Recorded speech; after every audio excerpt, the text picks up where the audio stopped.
This right here we go to RJ Reynolds. In the world of tobacco farming, the beginning of December is usually when you make your money. About $1,230, $1,250, this one bale right here. We lost around 340 bales. This harvest season, Melvin Daniels says he'll lose more than $400,000.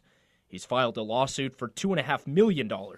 He says matches what he stands to lose over the next couple years. Well, we're very likely to lose our farms. I mean, if you don't pay your bills, that's what happens. A new report from the Tennessee Department of Agriculture, obtained by 10 News, found that U.S. Applicators, the company hired by the Powell Valley Electric Cooperative to spray the right-of-way under power lines, did not follow proper precautions with an herbicide called Arsenal. The Department of Agriculture also found that U.S. Applicators had too many crews spraying with not enough supervisors. We reached out to both the Powell Valley Electric Cooperative and U.S. Applicators. Both companies said that they could not comment because of the ongoing lawsuit. Both companies did say, however, that they were not aware of the Department of Agriculture report. The electric company has right-of-way 20 feet on either side of a power line. In this field, the Department of Agriculture took samples of plants 25 feet away and more than 100 feet away.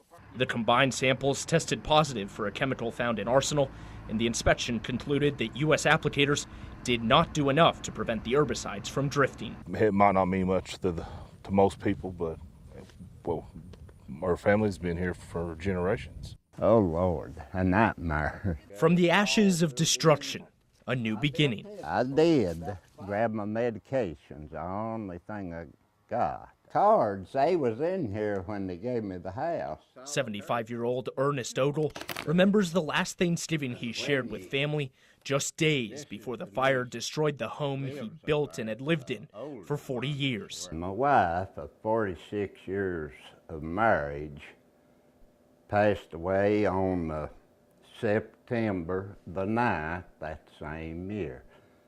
I thought my world had ended. The memories are still fresh, but a year after he lost nearly everything, this holiday season, Ogle has learned to be thankful for all that he's gained. When I was just about to give up, I mean, good people just seemed to swarm out of the woodworks everywhere. With the help of the Appalachia Service Project and dozens of volunteers, a new house rose in the same spot he has lived since he was 13. This one is super nice compared to anything I've ever lived in. It's real exciting. I'm excited to go shopping.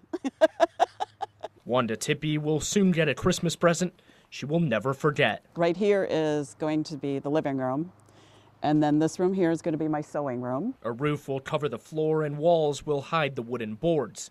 But the messages of recovery written by friends will forever mark the struggles overcome since the fire struck. It was just important to me to, have those messages from people because they've been so supportive. Through the times of struggle, pain, and weakness, the kindness in people is what will be remembered most. I was beginning to think I was going to have to live the remaining few years I've got left, or a few days, whatever, in a 20-year-old Honda Accord. The fires burned homes, destroyed memories, and changed lives. I love my house. I super love it. It's even bigger than the house that burned. 1 year later, the holidays mark a chance to celebrate somewhere everyone can call home.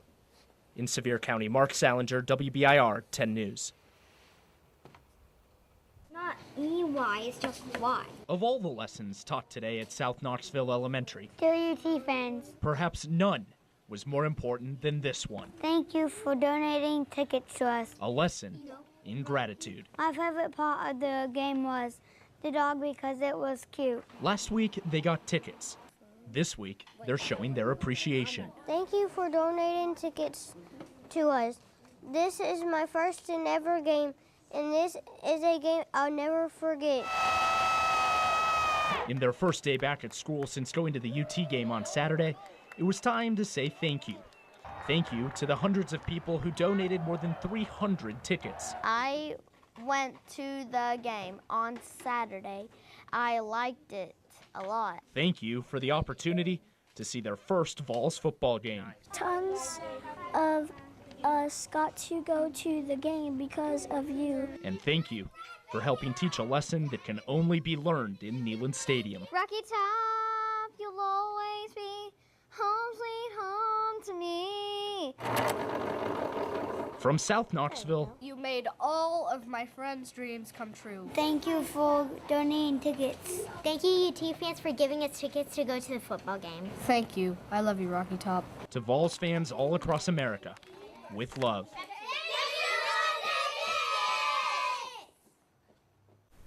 Boy, that says it right there. Mark joining us, you've been a part of this story from the very beginning. Yeah. We can see their excitement, but you were there inside the stadium. Yeah, I was at the game with them and got to watch the game with one of the students there, and I mean, they were just so incredibly happy, and I think they also brought the Vols a little bit of good luck as well. I think so. They pulled off a win, but just the atmosphere of the stadium, it was just so great to see. And their principal told me that everybody was talking about it, and when I was at the school today, I mean, they could not stop singing Rocky Top the entire day at school, so it's definitely something they'll never forget. I love their thank yous. And just like that, boom, straight down. a part of history is gone. It's a sad moment for me. For many, the historic Green Bridge across Douglas Lake was more than just a bridge. All good things must come to an end, I suppose. Bob Jarnigan is the historian in Jefferson County. His grandfather, H.B. Jarnigan, was the mayor of Dandridge when the bridge was built. My grandfather's name's on the bridge. You know, I've grown up with that bridge. His picture now hangs in the town hall, the same building TVA used as its headquarters when they built the bridge in 1942. It was built in the middle of World War II to connect the land separated by what would soon become Douglas Lake. The lake flooded the richest farmlands in all of Jefferson County along the French Broad River. Almost everyone in the town of less than 3,000 has memories of the bridge. It'd be hard to find a better story than the one of Denise Ludwig's father. He took his brother-in-law's airplane and flew it under this bridge. Gone today is a relic of past ingenuity, replaced with new engineering. The old bridge was 18 feet wide. The new bridge is going to be 44 feet wide. It was just concrete and steel pasted together to create a road. But for so many years, it felt like much more. It's like a part of the history of my own personal history and a part of the history of Dandridge. It's an era bygone now. Gone and going out with a bang.